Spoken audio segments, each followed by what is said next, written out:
So I spent the best part of my life thinking that I was someone else, playing out a role that wasn't really me. It was a version of me, but it wasn't who I really wanted to be. And most of us actually go through that.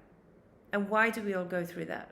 Well, because the first 7 years of our life, we're conditioned to become a functional member of society and of our families and of our environment. And so therefore, we adopt other people's visions, other people's desires, other people's mannerisms, other people's emotions, other people's gestures, other people's ways of being, ways of representing themselves, behaviors, etc.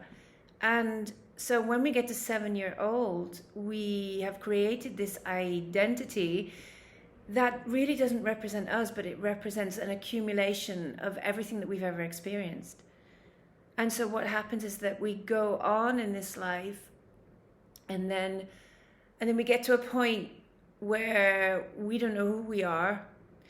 And so we get frustrated because we can't get what we want, what we actually want, because it doesn't comply, it doesn't fit into that program that's embedded into our subconscious. And most of us just, we just say, okay, well, that's life, this is how it is, because that's what everybody does. We just say, okay, accept it, and it just is just the way life is, and we go on like that, and we think it's normal. And then what happens is that we get to a certain point in our life where we hit a brick wall, and it could be a traumatic event, it could be an illness, sickness, it could be loss of money, loss of job, loss of relationship, it could be anything that really presents us with a problem. We've hit an obstacle in our life.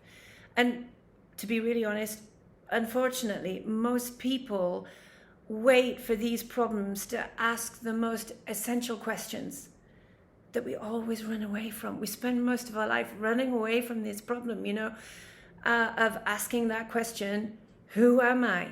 Why am I here? What's my purpose in life? Because we've been conditioned to believe that, we have to get this degree, get that piece of paper, go get a job to earn money, to have a family, to pay for the vacation, etc. And we think that's what life is about.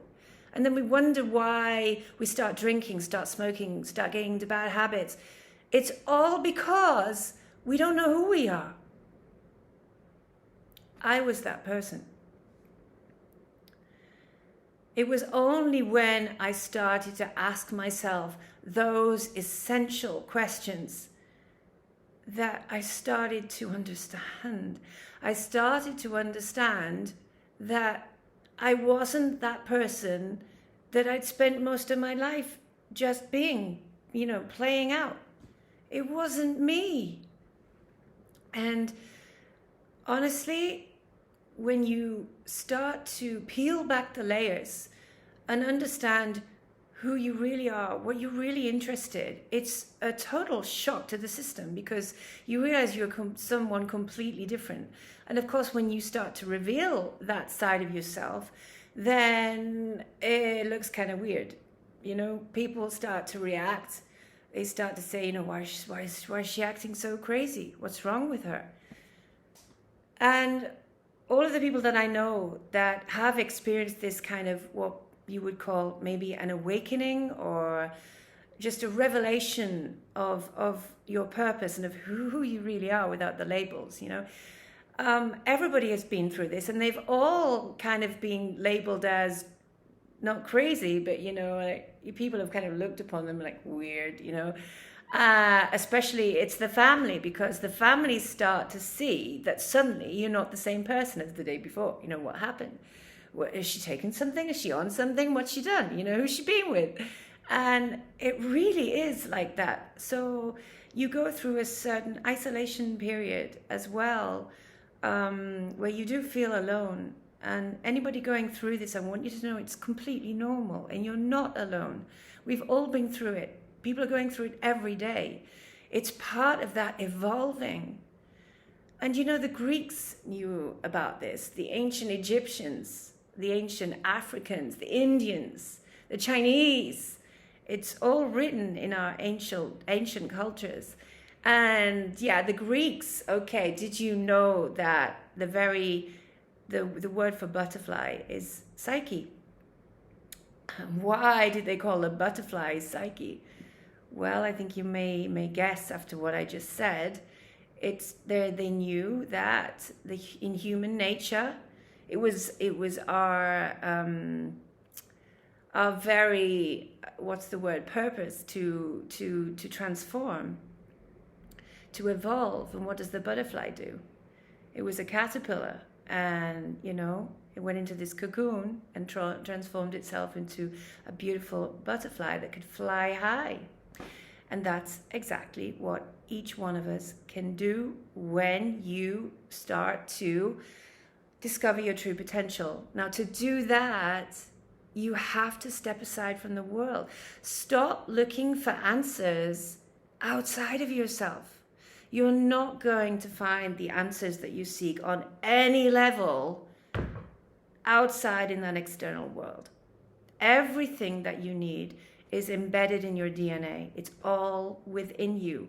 You just have to start asking the essential questions and start challenging yourself to be able to peel back those layers and find out who you really are. So I'm going to make this short.